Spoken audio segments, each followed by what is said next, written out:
Buen día chicos, chicas, ¿cómo andan? Hoy vamos a seguir con una clase más del módulo de electricidad. Hoy vamos a ver resistencia y resistores y resistividad. Ahora vamos a ver qué son esas cosas. Nuevamente vamos a ir viendo concepto a concepto despacito para ir digiriendo un poco esto tan abstracto que es la electricidad. Hasta ahora hemos visto qué es la corriente eléctrica, qué es la corriente estática, qué es la electricidad estática, qué es la corriente eléctrica, cómo hacemos que los electrones se muevan. Ahora nos vamos a plantear una pregunta algo distinta. Es, bueno, ahora que los electrones se están moviendo, ¿cómo hago para extraer esa energía de movimiento, esa energía eléctrica? Por ahora no nos preocupemos para qué. Preocupémonos primero cómo hago para sacarla de ahí. O sea, los electrones están circulando en el circuito. Quiero extraer esa, convertirla a la energía eléctrica en algo diferente. Generalmente ese algo diferente es calor. O sea, yo freno los electrones, les quito energía cinética eléctrica, que llamamos eléctrica, y la convierto, por ejemplo, en calor alrededor de un circuito. Pero exactamente igual podría ser luz, por ejemplo. Bueno, a eso, a que un material frene los electrones para quitarles energía, se le llama resistencia. Fíjense que el nombre es bastante transparente. La resistencia es la capacidad que tiene un conductor de oponerse a la corriente eléctrica. Todos los conductores un poco se resisten a la corriente eléctrica, o casi todos. Hay algunos conductores que no, se llaman superconductores. Es un tema que me parece fascinante, pero es bastante avanzado. Si a alguien le interesa puede buscar superconductores. Son materiales que no tienen resistencia. Pero dejando de lado esos materiales que son muy raros, todos los materiales tienen algún tipo de resistencia. Un poco o mucho, pero algo tienen. Decimos que son buenos conductores aquellos que tienen poca resistencia. Y malos conductores aquellos que tienen mucha resistencia. Siguiendo con la analogía del agua, imaginémonos que tenemos una manguera y a través de la manguera hacemos pasar agua. La manguera sería el cable a través del cual circula electricidad. La manguera, por el solo hecho de ser manguera, resiste un poco el flujo de agua. No puedo pasar cualquier cantidad de agua a cualquier velocidad. Pero hay formas en las cuales yo puedo aumentar localmente, por ejemplo, la resistencia de la manguera apretando un poco la manguera. Y esa zona ahí aumenta la resistencia. Esa zona ahí sería análogo, ahora lo vamos a ver, lo que llamamos resistor. Vamos de a paso. Entonces decimos que bueno, la resistencia es la oposición o la resistencia, es buena la palabra, de un circuito, de un cable o de algún otro elemento del circuito al flujo de electrones, al flujo de corrientes. Es como la resistencia que ofrece una manguera al flujo de agua. Y entonces pensemos, ¿no? ¿De qué va a depender esta resistencia? Bueno, quizás la menos obvia de todas las dependencias es que a medida que la longitud del cable o de la manguera, la analogía sigue funcionando, a medida que esa longitud aumenta, la resistencia aumenta. Es más difícil hacer pasar agua por una manguera que mide 15 metros que hacer pasar agua por una manguera que mide 2 metros. Lo mismo pasa con la electricidad. Cuanto más largo es el cable que lleva electricidad de un lado al otro, más alta es la resistencia.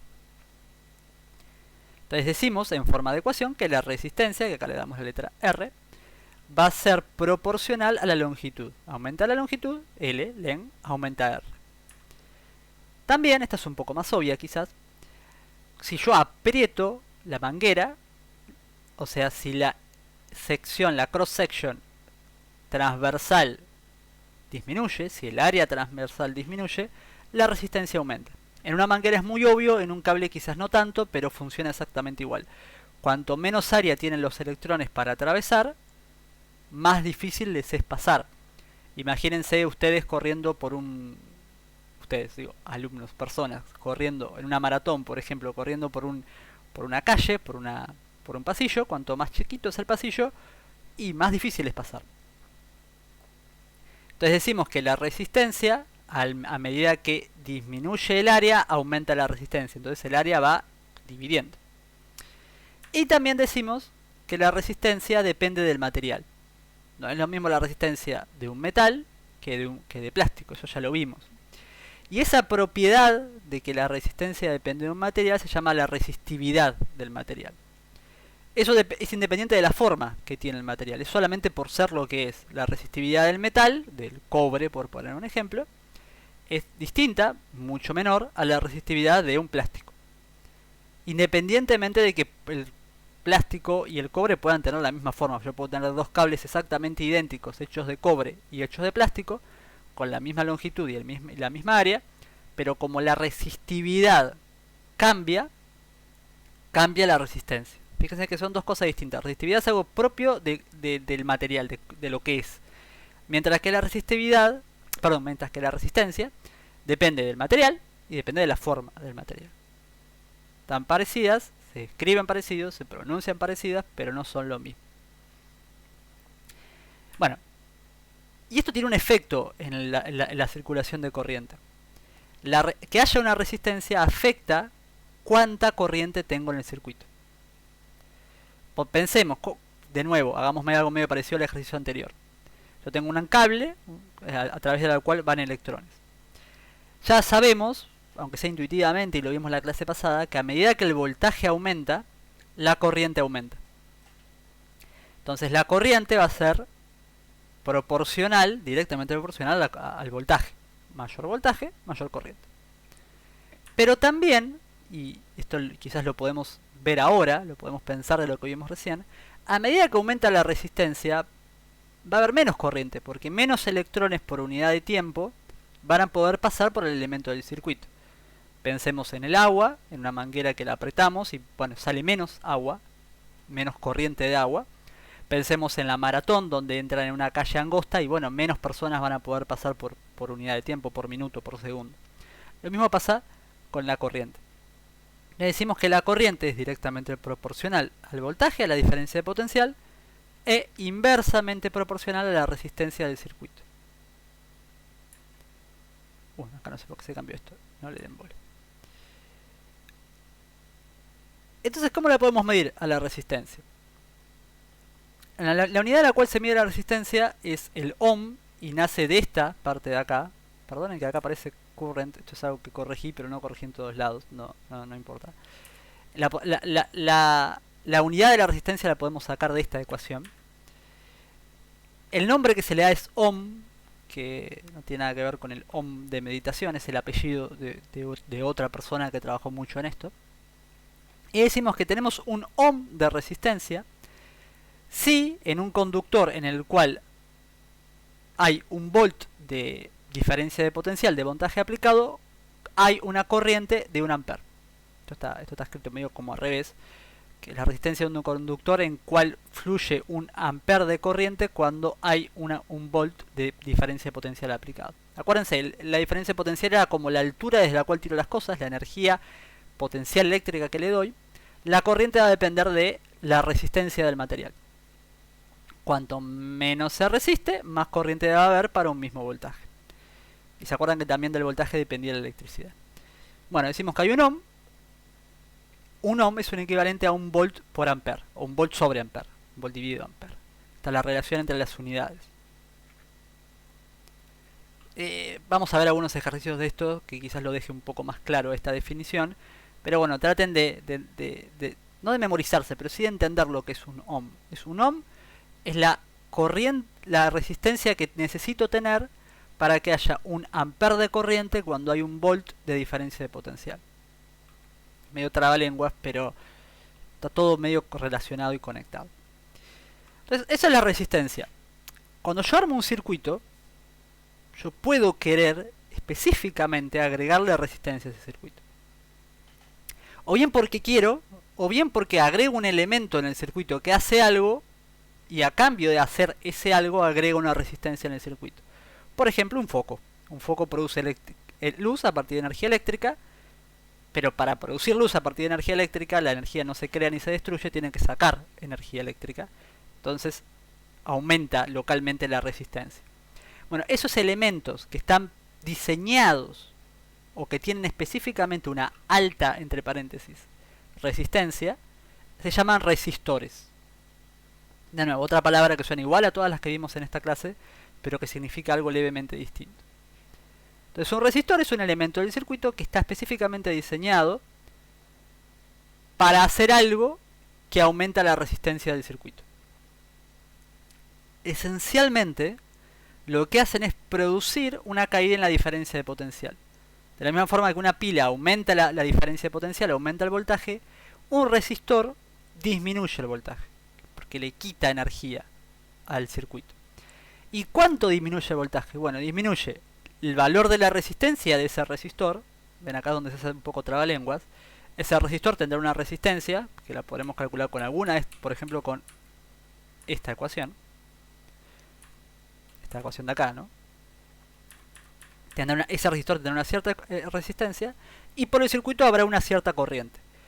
La pérdida de diferencia de potencial, la pérdida de voltaje debido a la presencia de ese resistor, va a ser la resistencia de ese resistor por la corriente que fluye.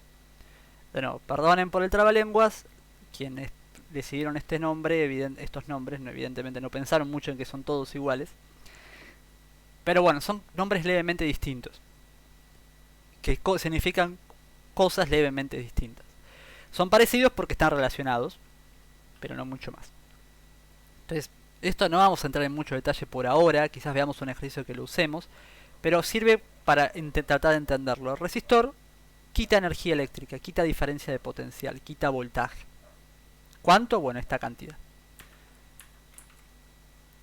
Acá les muestro, primero, cuál es la pinta que tiene un resistor en un circuito real. Quizás alguien que haya desarmado o visto un circuito eléctrico ha visto estas cositas, estos tubitos que tienen códigos de colores. Bueno, estos son resistores. Son pedazos del circuito especialmente diseñados para resistirse a la corriente eléctrica. Estos códigos de colores tienen una tabla que uno puede ver y nos dicen cuántos ohms de resistencia tienen estos resistores. No los tengo acá, no me los acuerdo de memoria. Pero la idea es que uno puede leer este código de colores y decir, ah, mira, este es un resistor de 1500 ohms. Y acá tengo, bueno, primero un esquema de cómo sería, o sea, uno puede tener una pila con dos resistencias, perdón, con dos resistores. Uno suele a veces decir resistencia a esto, pero es un nombre erróneo. Y acá tengo cómo es el esquema del circuito. A veces estos resistores se dibujan como un cuadrado vacío y nada más. O a veces se dibujan como esta zigzag, que medio como que intenta ejemplificar que acá el camino se hace tortuoso y difícil para los electrones. Las dos formas de dibujarlo en un circuito son válidas y las van a encontrar de las dos formas. Y bueno, casi finalmente el anteúltimo tema relacionado a resistores es medio parecido como vimos con voltajes, con pilas y FEMS, es cómo lo sumo. Medio parecido al caso de las pilas. En el caso de serie es muy fácil. Cuando yo tengo un circuito donde los resistores están en serie, los electrones no les queda otra que pasar por cada uno de ellos. Entonces cada uno de ellos agrega una resistencia y se suma directamente. Entonces en este circuito la resistencia total es la resistencia 1 más la 2 más la 3 más todas las que haya en el circuito. Fíjense que si hago... esto es un dato que se los digo ahora y pueden olvidárselo en el siguiente 10 segundos. Pero si yo hago esto bien, también tiene que haber una resistencia propia del cable. Porque el cable tiene una resistencia por más pequeña que sea. Y quizás tendría que agregarla acá. Depende de qué tan detallado yo necesito hacer el cálculo de la resistencia del circuito. Pero por lo pronto la puedo obviar y digo que es la resistencia 1 más la 2 más la 3. La resistencia de este circuito. Y como en el caso de las pilas, en el caso en el cual los conectores están en paralelo, las cosas son un poco distintas. Cuando están en paralelo no pasan uno atrás del otro, sino es como si la corriente eléctrica se dividiera y pasara por los tres al mismo tiempo. Tampoco es el promedio como en el caso de las pilas, las cuentas nos dan tan fácil, es un poco más difícil. De hecho, deducir esto es un poco más complicado, no vamos a entrar en ese detalle. Si a alguien le interesa podemos entrar, me pueden preguntar y podemos verlo cómo se deduce esto. Pero la ecuación final es esta. Yo lo que hago es sumar las resistencias pero inversas, hacer 1 sobre las resistencias. O sea, la resistencia total, el inverso de la resistencia total, 1 sobre la resistencia total, va a ser 1 sobre la resistencia 1 más 1 sobre la resistencia 2 más 1 sobre la resistencia 3. y así sumo todas las resistencias que haya, siempre sumando las inversas. Después, si yo quisiera saber la resistencia final, agarro este número que calculé y lo doy vuelta de nuevo. Si me dio un décimo será 10, si me dio un medio será 2, si me dio 1 sobre 0,5 será 0,5. Vamos a ver algunos ejemplos de cómo se hacen esto, pero es básicamente sumar fracciones. Y no tiene más ciencia que eso. Solo acuérdense que hay que dar vuelta a cada una de las resistencias y sumar las inversas. Y finalmente, algo un poco más teórico, pero está bueno que lo sepan. Esto de que la corriente... Bueno, fíjense que si yo de acá despejo la corriente de esta ecuación, que es una de las que vimos antes, la corriente me va a quedar como B sobre R, paso la R dividiendo. Pero el punto es que a medida que aumenta el voltaje, aumenta la corriente, linealmente. O sea, si el voltaje se va al doble, la corriente se va al doble. Si el voltaje se va al triple, la corriente se va al triple. Decimos que la corriente es directamente proporcional al voltaje. Eso se llama ley de Ohm. Es el mismo Ohm que le dio el nombre a la unidad de la resistencia. Y si fuera a graficarla, tiene esta forma, porque es una recta. A medida que aumenta el voltaje, aumenta la corriente. Lo que quiero que sepan es que esto se cumple muchas veces, pero no siempre. Hay algunos materiales en los cuales, si yo aumento la corriente, el voltaje empieza a aumentar mucho más rápido. O sea, hay un momento donde casi no hay voltaje y de repente empieza a subir rápido, no linealmente. Se llaman semiconductores, porque son conductores a partir de cierta corriente, y con menos corriente no son conductores. Son elementos súper importantes. Cualquier microchip está fabricado con semiconductores. Y quizás son uno de los construcciones o descubrimientos más importantes del siglo XX, seguramente. Y también puede pasar un poco lo opuesto, que a un elemento yo le puedo dar mucha corriente o aumentar mucho el voltaje. Fíjense que acá están dando vueltas, pero es lo mismo. Imagínense que lo damos vuelta. Puedo aumentar mucho el voltaje y la corriente ya no aumenta indefinidamente. Porque ya el material ya no puede soportar esa cantidad de corriente. Empieza a perder la ley de Ohm. Y eso pasa en un foco. Estos filament lamps son los focos antiguos que tenían un filamento adentro. Por ejemplo. Pero pasa casi en todos los materiales. A medida que llega un voltaje muy grande, ya la corriente no puede seguir aumentando porque se rompería el conductor. Nada, lo importante que se queden es que la ley de Ohm es importante, se cumple casi siempre, no siempre. Y un ejemplo que no se cumple es los semiconductores. Entonces, resumiendo esta clase un poco trabalenguas. La resistencia es la oposición de un conductor a la corriente eléctrica. La resistencia es directamente proporcional a la longitud del conductor e inversamente proporcional a su área. Y la resistencia es dependiente del material. Decimos que la resistencia está producida por un resistor. Un resistor es un dispositivo que está diseñado para agregar resistencia y produce lo que sería el equivalente a una caída en la diferencia de potencial. Yo tengo resistores en serie, simplemente los puedo sumar para tener la resistencia total. Tengo resistores en paralelo, tengo que sumar las inversas y eso me da la inversa de la resistencia total. Y después tenemos la ley de Ohm, que dice que la corriente entre dos puntos es directamente proporcional al voltaje entre esos dos puntos, que se cumple muchas veces, pero no siempre. Y hay casos en los cuales no se cumple, por ejemplo, en los semiconductores. Bueno, yo sé que esto es medio trabalenguas, mi consejo es el mismo de siempre, vean la presentación más de una vez, anoten preguntas y los vamos a ir viendo nuevamente, siempre todo en clase. Nos vemos luego.